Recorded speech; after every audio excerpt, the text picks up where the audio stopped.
بھی نیچے آ گیا ہے؟ کیوں 5.8% کی شرح سے ترقی کرتا ہوا ملک زیرو سے بھی نیچے آ گیا ہے؟ کیوں کارخانے لگنا بند ہو گئے؟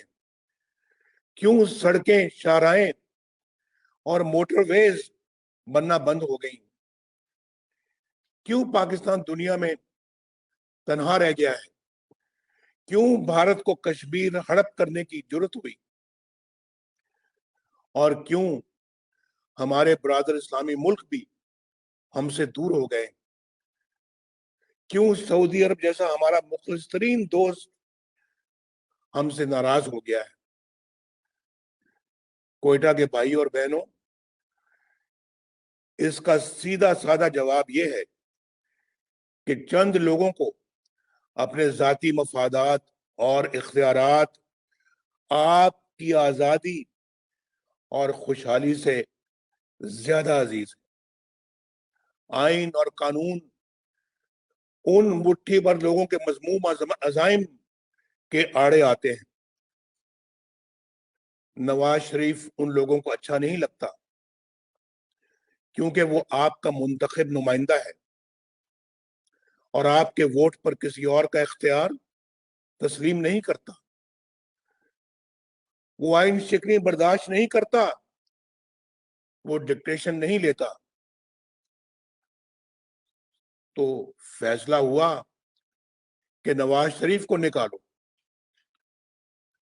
اور لا حاصل تحقیقات اور مقدمات پر قومی خزانے کے اربوں روپے ڈبو کر بھی نواز شریف پر ایک دھیلے کی کرپشن نہ ملی، تو کہا کہ اس کے بیٹے سے تنخواہ نہ لینے کے جرم میں نواز شریف کو نکال دو، اس کو عمر بھر کے لیے نااہل کر دو، اس کو مسلم لیگ نون کی صدارت سے بھی نکال دو،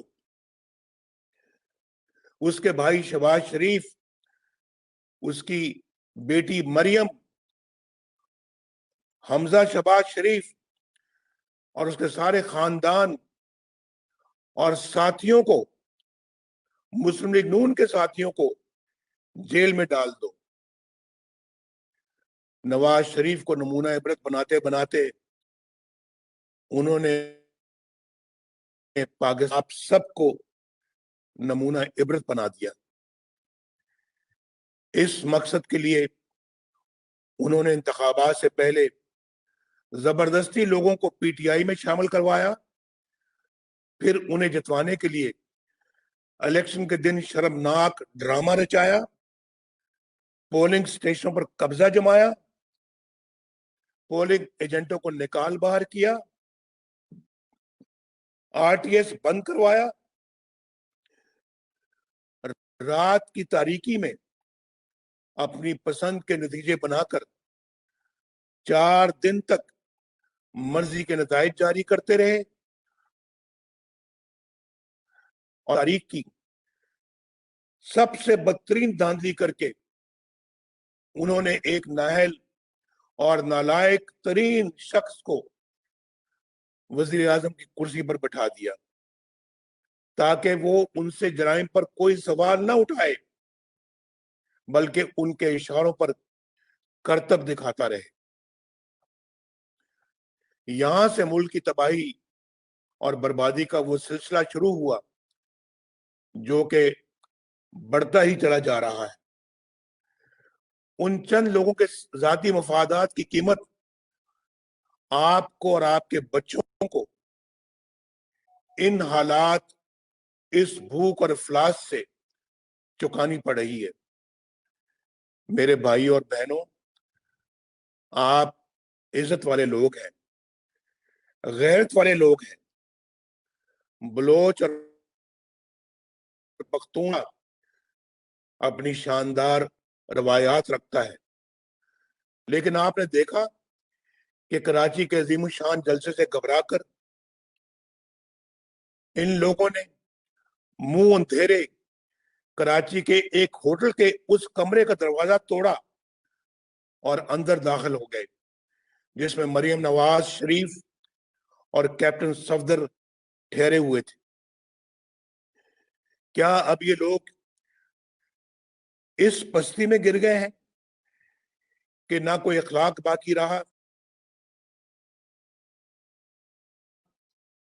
اور نہ کوئی تہذیب اور نہ روایات اور نہ قدریں؟ یہ کوئی معمولی واقعہ نہیں ہے۔ مجھے حیرت ہے ان لوگوں پر جو اعلیٰ اخلاقی اقدار کی باتیں کرتے ہیں، ماؤں بہنوں اور بیٹیوں کی عزت کی بات کرتے ہیں، لیکن اب بھی اس حکومت کا حصہ ہے جس نے یہ سیاہ ترین واردات کی ہے۔ کراچی کے اس واقعے نے میری بات کو عملی طور پر ثابت کر دیا ہے کہ یہاں ریاست کے اوپر ایک اور ریاست مسلط ہو چکی ہے۔ اس غیر آئینی غیر قانونی جبر کی ریاست کی اندھی طاقت نے ریاست کو اپنے شکنجے میں جکڑ رکھا ہے۔ جب تک کہ یہ غیر قانونی شکنجہ رہے گا، میرے بھائیوں بہنوں، آپ کے حالات بہتر نہیں ہوں گے۔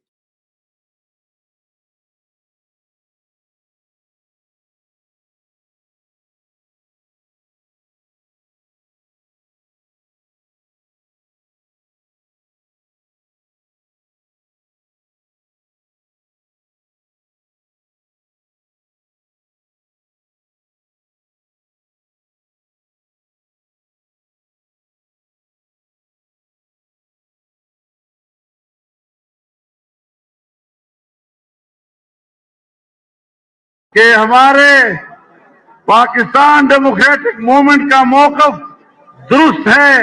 یہ حکمران جعلی ہیں، جعلی تھے، اور ان جعلی حکمرانوں کے خلاف اب ہماری تحریک اور بھی زیادہ زور سے آگے بڑھے گی انشاءاللہ۔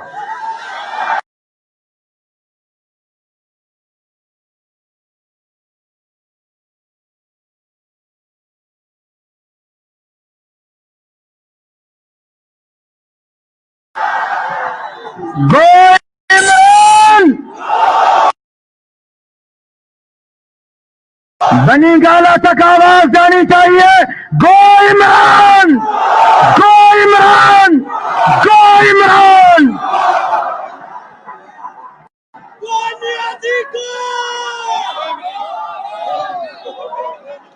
میرے محترم دوستو، میرے بھائیوں، ہم آج بلوچستان کی سرزمین پر گفتگو کر رہے ہیں۔ 18ویں ترمیم کے ذریعے سے صوبوں کو اختیارات میں اضافہ کیا گیا اور جمعیت علماء اسلام نے چاروں صوبوں میں آل پارٹیز کانفرنسز منعقد کر کے ایک اتفاق رائے حاصل کر لیا تھا کہ نہ ہم 8ویں ترمیم میں کوئی تبدیلی ہونے دیں گے، نہ صوبوں کے اختیارات میں کوئی تبدیلی ہونے دیں گے، اور نہ ہی NSC ایوارڈ میں صوبوں کے حصے میں کسی کمی کو ہم قبول کریں گے۔ آج PDM کے اس پلیٹ فارم سے میں واضح اعلان کرتا ہوں کہ کوئی مائی کا لال یہ مت سوچے کہ ہم چھوٹے صوبوں کے حقوق ختم کر لیں گے، 18ویں ترمیم میں تبدیلی کر لیں گے، NSC ایوارڈ میں کمی لائیں گے۔ اور آج میں اس میں اضافہ کرتے ہوئے یہ کہنا چاہتا ہوں کہ سندھ ہو یا بلوچستان، اس کے جزائر پر بلوچستان اور سندھ کے عوام کا حق ہے، ان کے بچوں کا حق ہے۔ کوئی مائی کلال مت سوچے کہ وہ یہاں کے عوام کے حقوق پر اور عوام کے ملکیت پر قبضہ کرنے کی کوشش کریں گے۔ یہ پاکستان ہے، یہ عوام کا ہے، یہ ہم سب کا ہے، اور ہم کسی نادیدہ قوت کو بھی اس بات کی اجازت نہیں دے سکتے کہ عوام کے حق پر اور اس کے حق سے ملکیت پر ڈاکہ ڈالنے کی کوشش کریں۔